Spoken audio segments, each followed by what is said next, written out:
Welcome to the Real Life English Podcast, where we help dedicated English learners just like you cultivate the courage, the confidence, and the skills that you need to understand real life native English, to communicate clearly with people from all around the world, and to make your life an epic global adventure.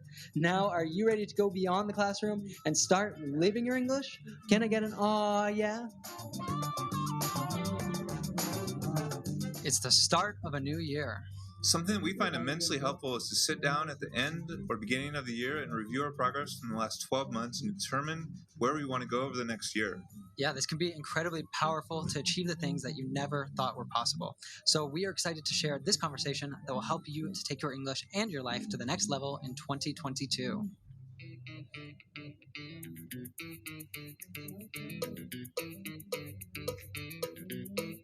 Aw, yeah, boys and girls, citizens of the world. This is Ethan from Real Life English, where we believe that listening to podcasts is a fun, natural, convenient, and Eggnoggin.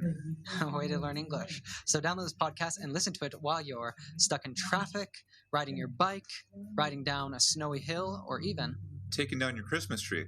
I'm joined here in the global studio by the one and only Justin Murray. How's it going, Justin? Oh yeah, great to be back. It's been a long time, but I'm happy to be here. How's it going with you? Doing pretty well. As we're recording this, I'm currently in Colorado, so it's nice to be with family for the holidays for a bit, and truly feels like Christmas, snow falling outside. That's awesome. Back in the Rocky Mountains. For listeners, dear listeners, for those of you who don't know, Ethan and I, we both went to the University of Colorado. Ethan was born there, but I'm from Washington State, and I moved there when I was around 20 years old, and I went to school there, but about 10 years apart, actually. Yeah, it's quite funny, quite a coincidence that we met in Brazil, and we're from different states, but we just happened to go to the same university. So quite serendipitous that. Serendipitous, what does that mean? Serendipity, or something serendipitous, is like a happy coincidence. Mm-hmm. And what about what I said in the intro, like eggnoggin? Oh yeah, you said eggnoggin. So what does that mean? Eggnog is the Christmas drink, right? It's made with eggs. I don't know what else it's made with, but people put alcohol in it sometimes too. But eggs, cream, rum. It's like quite a weird combination. I've made it. I'll probably make it this year, but I don't know how that was invented because it's really strange. Like it's actually like raw eggs, cream, like heavy cream, spices, sugar of course, and rum. And it's just it's a really great drink, but it just sounds gross when you hear it. You can have a virgin eggnog.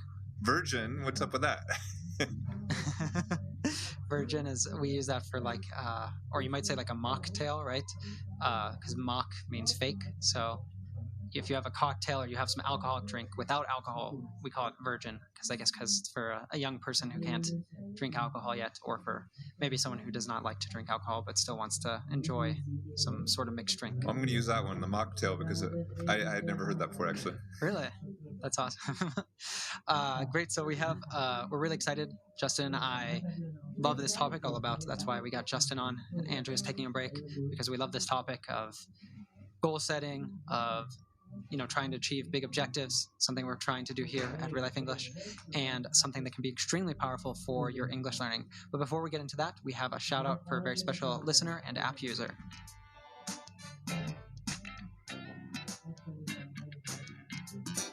Yes, this is from Ghazal Raz. I'm not sure where this person's from, but I used to watch real life videos on YouTube, so I'm familiar with Ethan and his philosophy of learning English.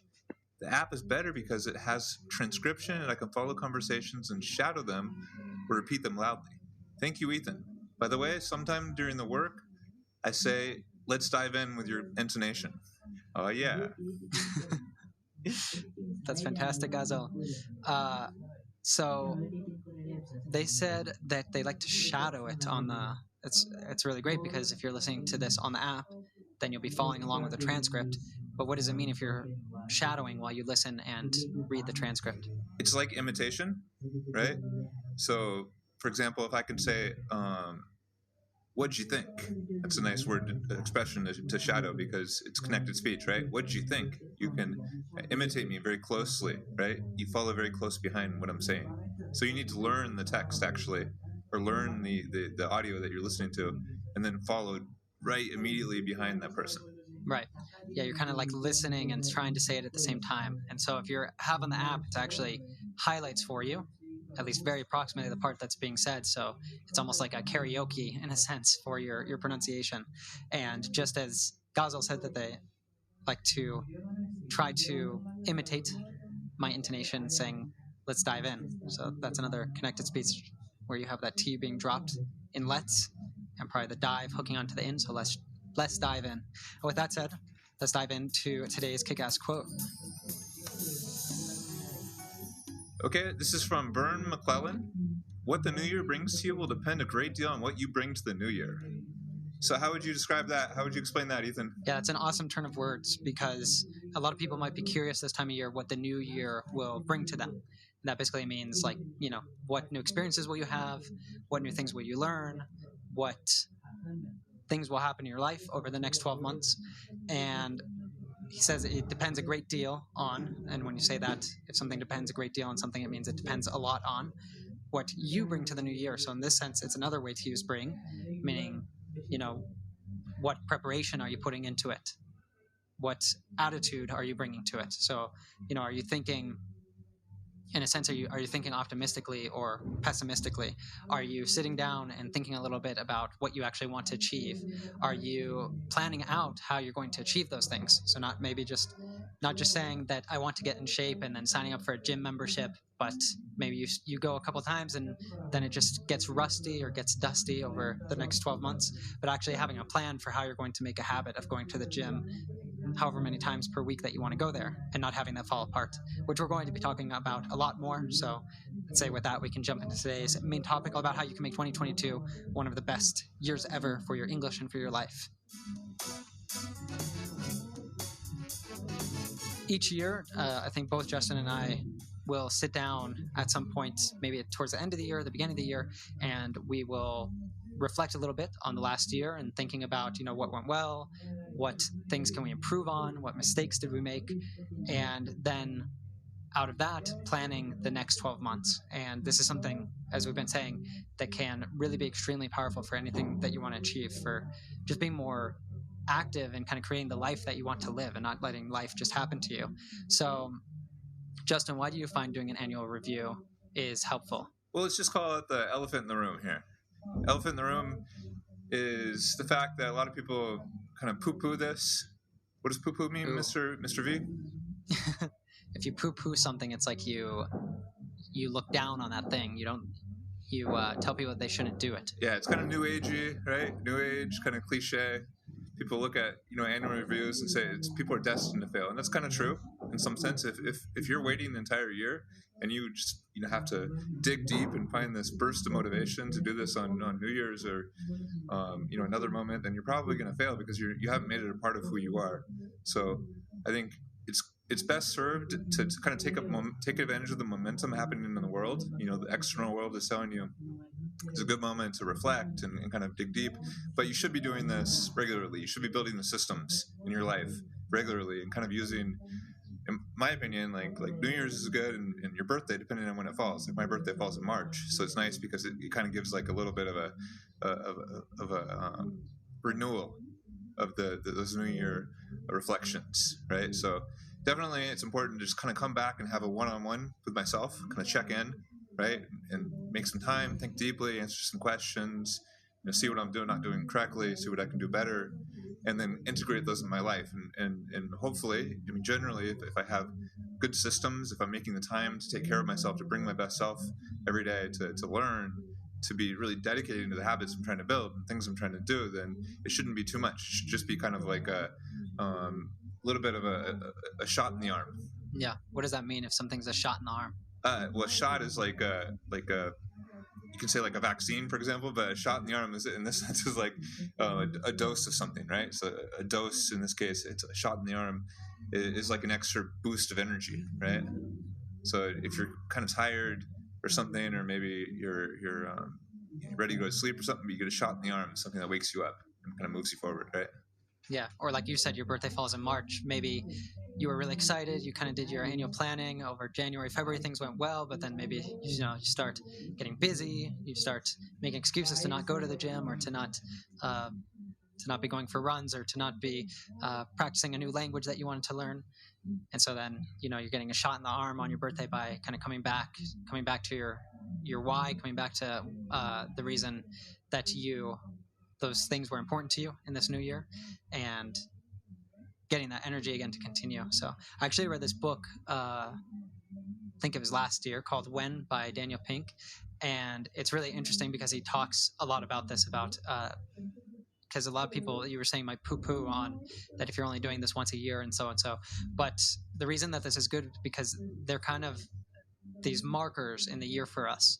So if you're just trying to randomly do this, it might not be as easy or effective for you as if it's on an important date like New Year's or birthday, which psychologically for most people are kind of times of renewal or times of beginning again. So he talks about that's really important, is kind of having these rituals where you can begin again. So I think that's really great, because even if things up until this point haven't gone how you wanted, so maybe you haven't been successful, for example, in your English learning, but not letting that get you down, not making excuses, because you can always begin again. You can always start over and really hit the ground running.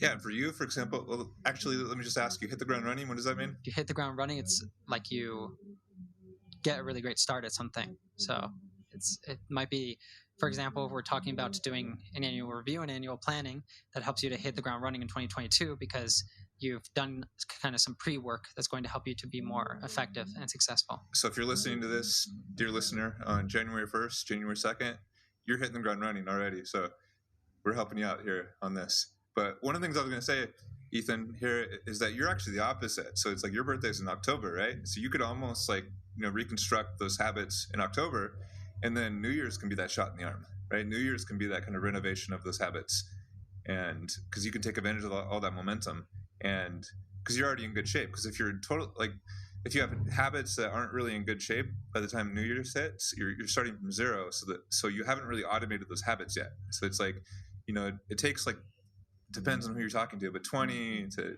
70 days to really build a habit, right? So if you're starting on day one, it's a lot of willpower, right? So it's really, really important to, again, that phrase, to use your willpower in a very responsible way to build and install habits that are automatic after, right? Because once you at the beginning it's hard, but once you build a habit, then it gets easy. Then it's like you're attracted to that behavior, and you can focus your willpower on creating new habits, right? Because if you try to create 10 habits at the same time, you're going to fail, because you just can't. You don't have enough willpower, right? You don't have enough attention. Everything's just too hard. Yeah, which I think that's why, as part of annual planning, resolutions probably aren't so good, because resolutions just are kind of positive thinking without any foundation under them. But if you're actually doing a goal setting, it can be important to be a bit humble in your goal setting. If you're being too ambitious, which a lot of times it's just good and everything, you get really excited and you want to do a lot of different things.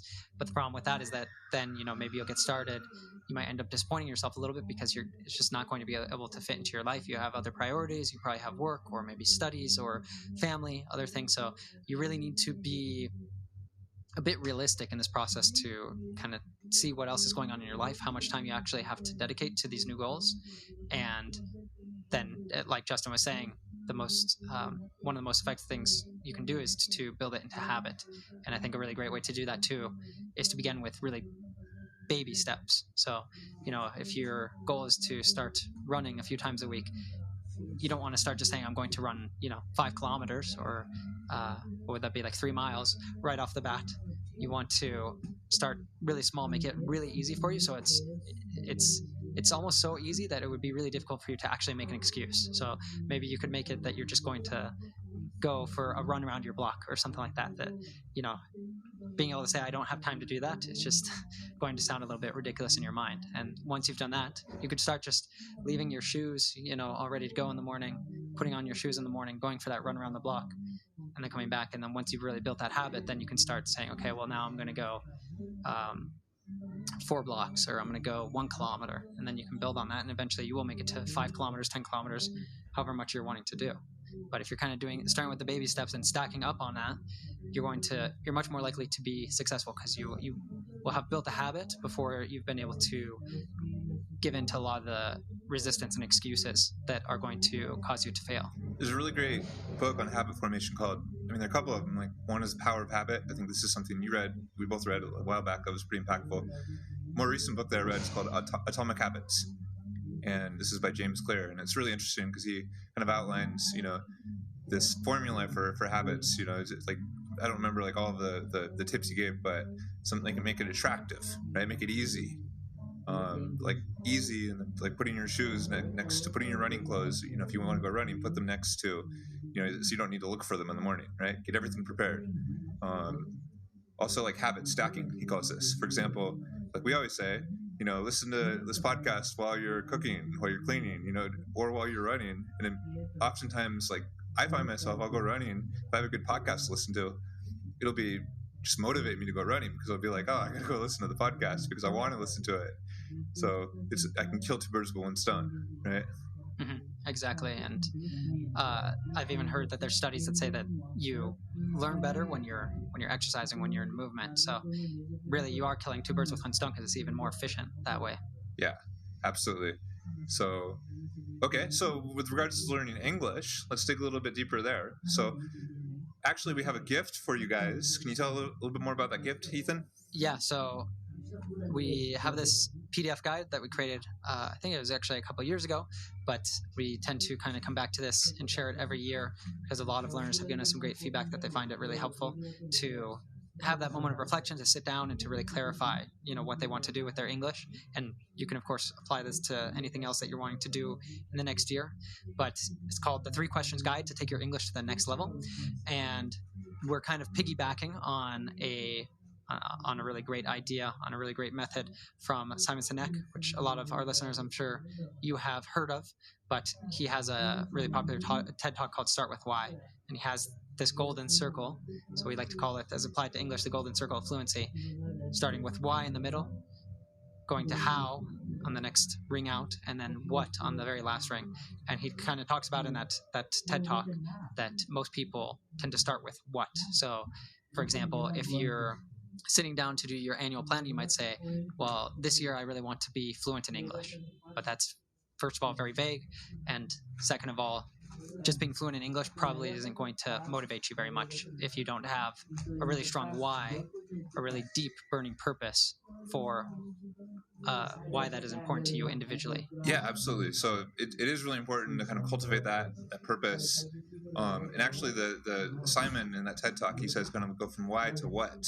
So cultivating that purpose and then setting those goals is really important.